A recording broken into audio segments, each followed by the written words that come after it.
Okay, so it's a couple of days before the live release course starts, and I'm getting questions that are flowing through that I really want to make sure I answer, which is why I'm going live so regularly at the moment and why a lot of my lives are related to the release course, because this is why questions have been coming up. So again, I have been posting a lot about it, and if you're on my email list, you would have been receiving emails. The release is one of my signature courses where I teach you how to process your emotions, connect in with your true nature. We have all sorts of fascinating discussions.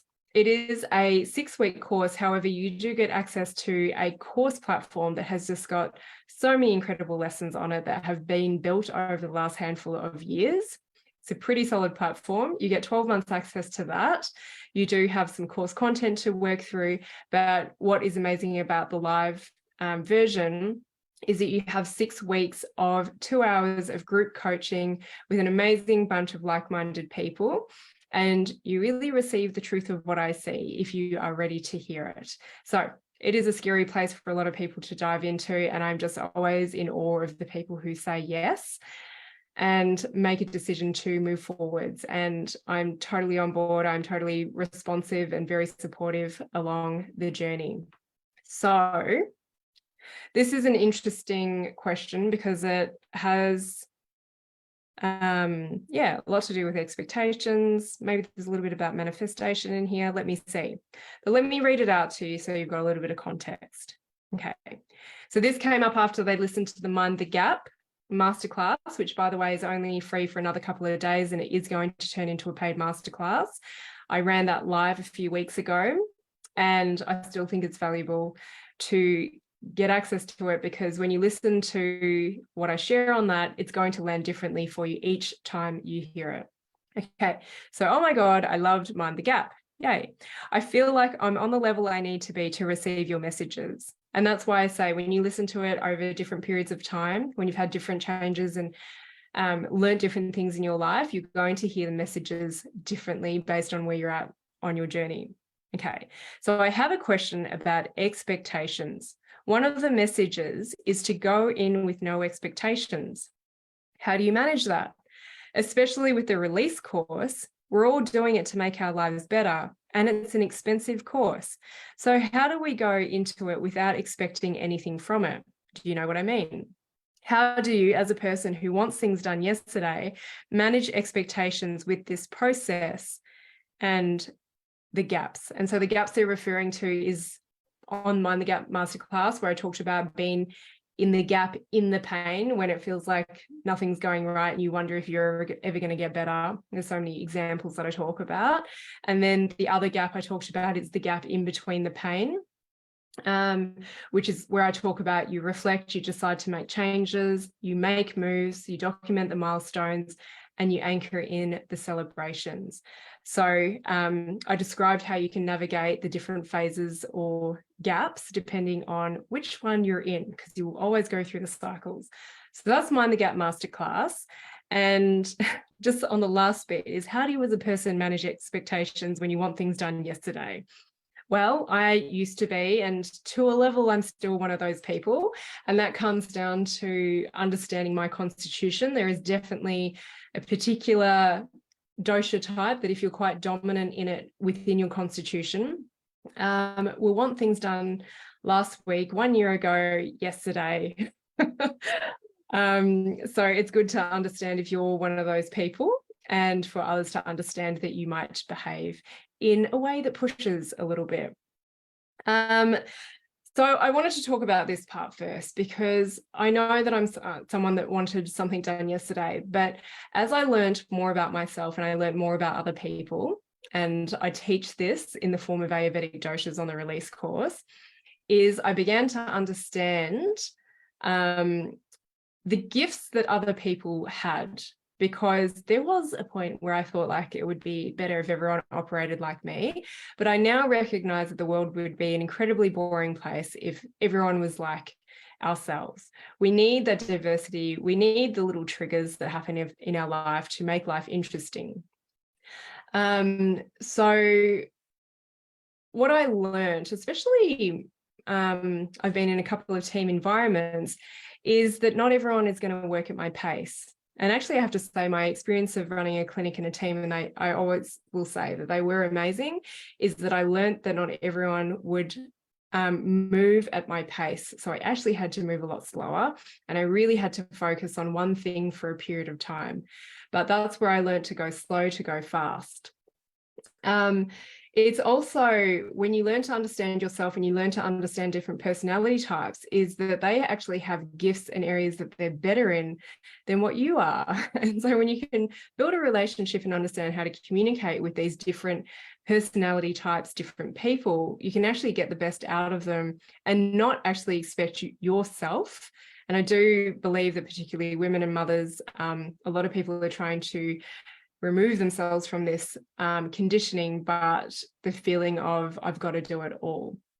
So my dosha constitution type is someone who can be more in the mental space of like, shit, I'll just do it myself. It's so much easier.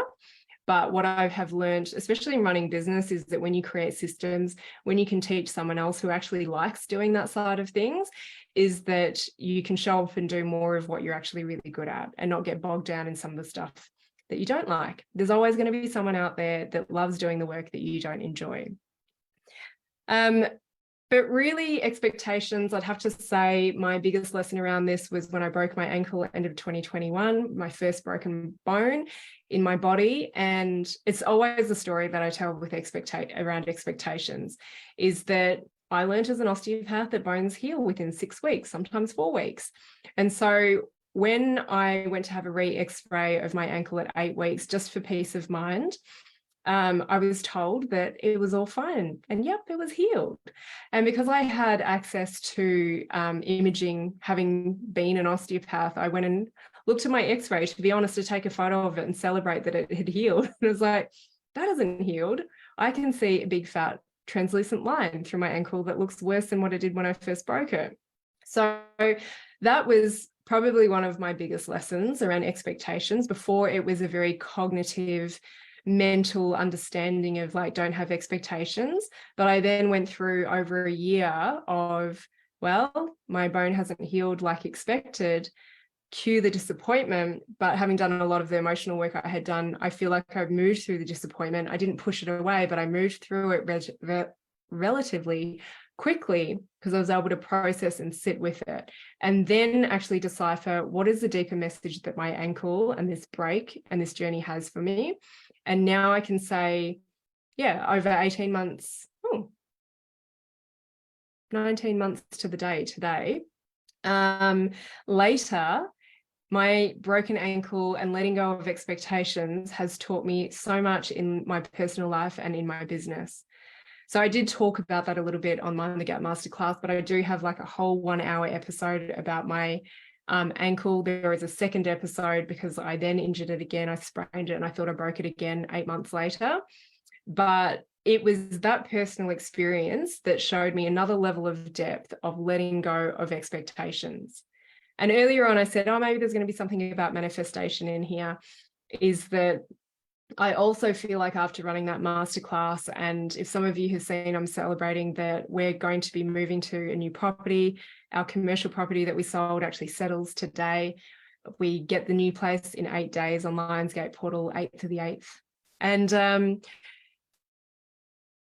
I really feel, I posted a little while ago that I'm in another level of manifestation now, a level of manifestation where it's all just let go of the how and the strategy and just simply know that it's going to happen without having any expectations on a timeline.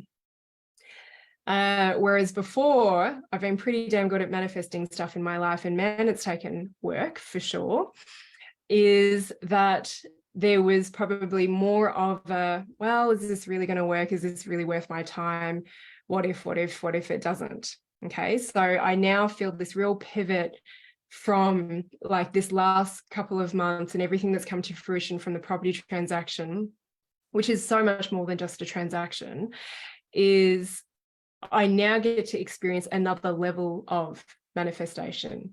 So I've just talked about two things: expectations with your physical body when it's not healing, but I now see everything as one.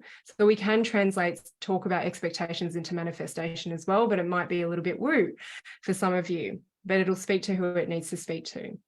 So, and I guess why I share that story is that some of you will understand expectations at a certain level, not to be dismissive or anything by saying that, but depending on where you're at on your journey, you will hear the word expectations and you will have an interpretation of it based on where you're at. A little bit like a lot of us have heard about manifestation. Some of you will poo-poo it. Some of you are like, I want to manifest.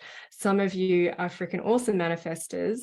And me talking about being in this next phase or level of manifestation simply from a place of knowing and letting go of the how, it'll be very cognitive for some of you. And so, yeah, this is where I used to maybe have a little bit of judgment, but now in the experience of, I get it on a different level. Okay, I think I might be getting a little bit too curly for the social media space. So let me come back to the original sort of question. It's been a lot of learning. It's been letting go of judgments and being curious as to, okay, well, how could I let go of expectations? How is it going to serve me? How has having expectations actually served me in the past?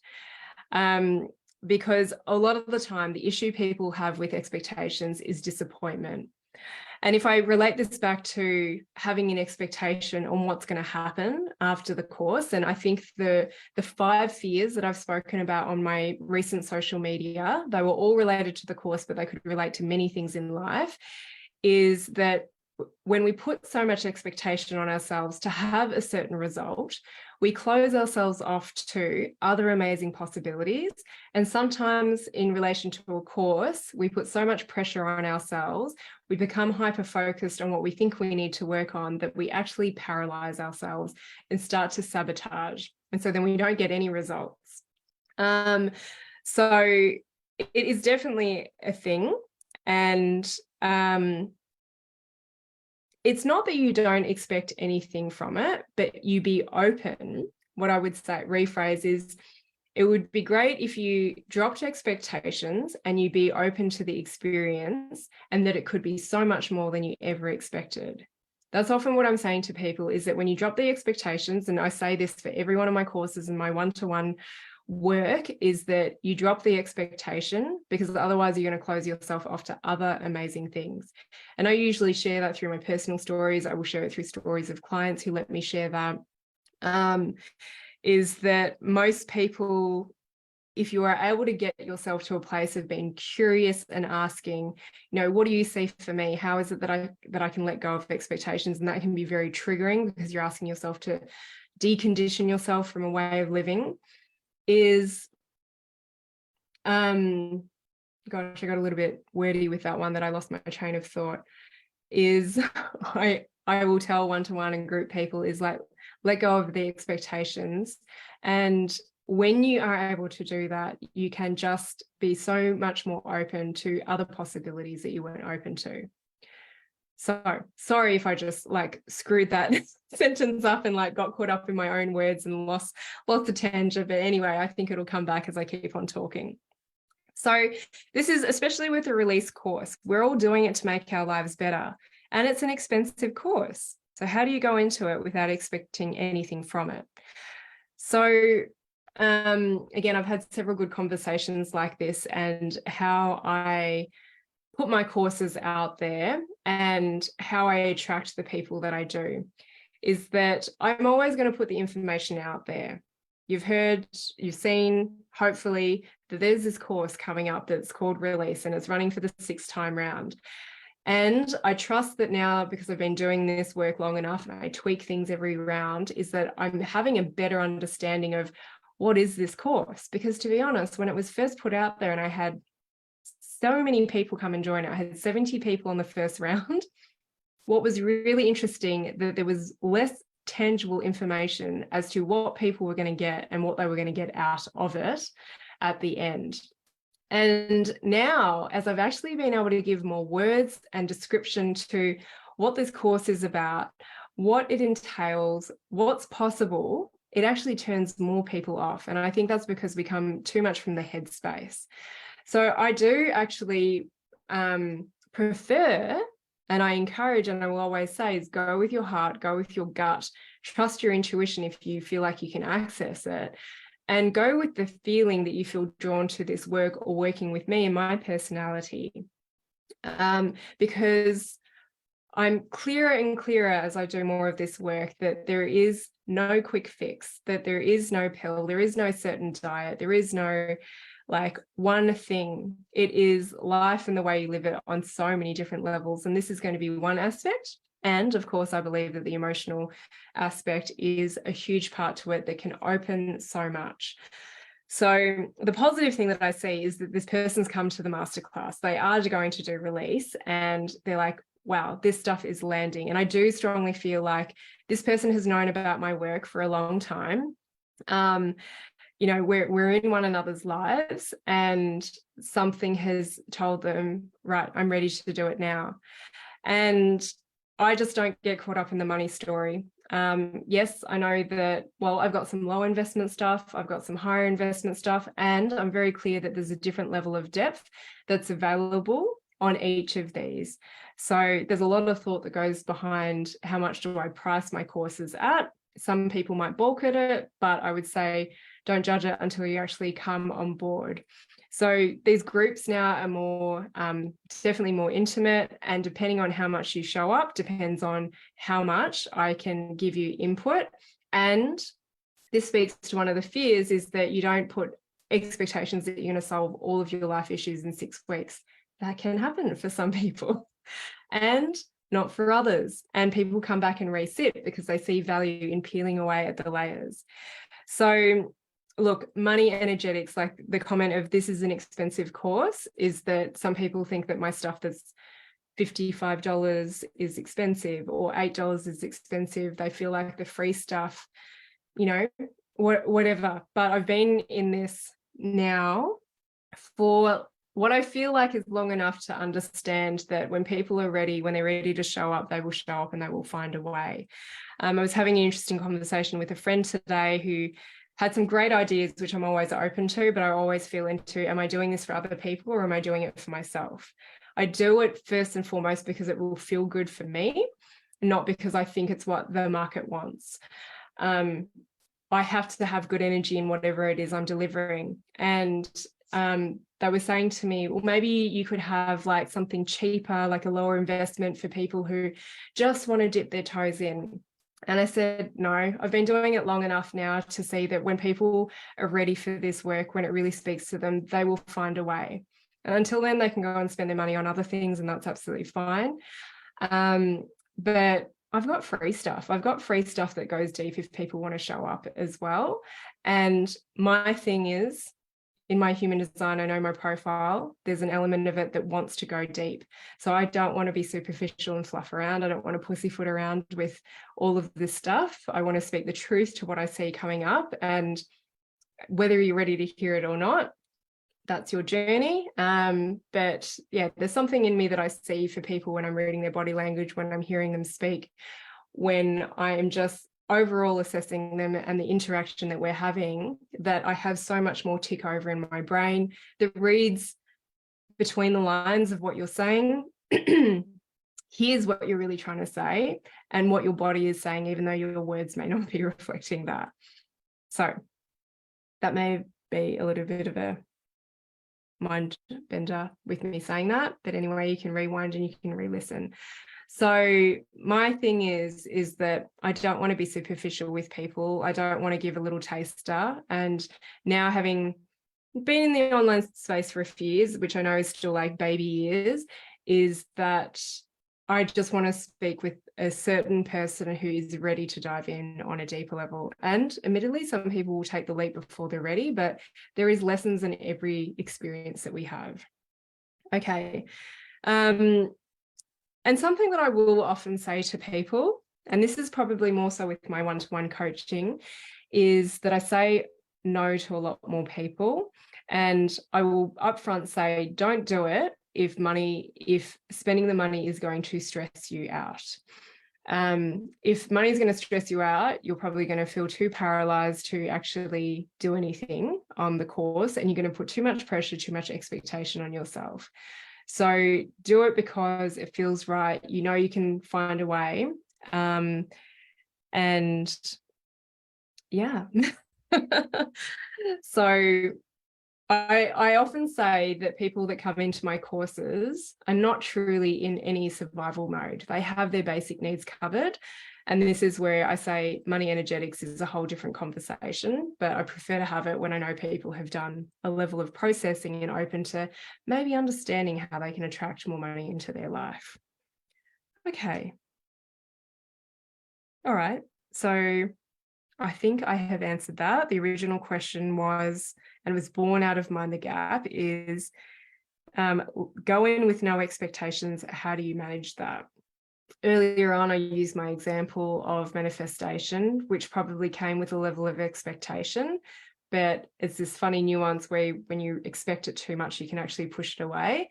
But look, I've been doing this work for a long time. I feel like I've been doing it for now just over 10 years, and how I understood it back then versus now, it's taken me that long. And my advice to people is always just get started, and you really don't know where you'll end up, but the key is to get started.